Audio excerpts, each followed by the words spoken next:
do we crush anxiety before it crushes us?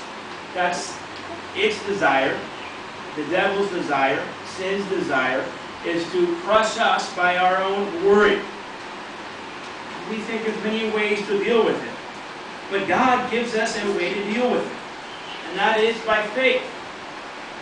You and I must crush anxiety by faith before it crushes us. And in this passage, Jesus gives us two principles of faith to crush this anxiety.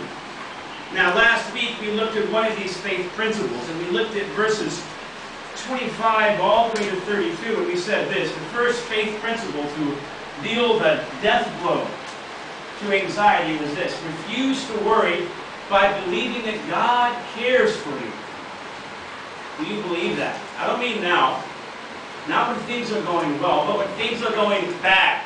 When things look bleak, when you've had hopes and dreams shattered. Is that when you believe that God, the Lord, really cares for you in a very personal way? That's what we looked at last week, and we saw verse 30, where Jesus says, "You of little faith." That's the problem of anxiety and worry. When we worry, remember, our mind and our affections and our will is becoming divided. We're becoming overwhelmed by a certain situation.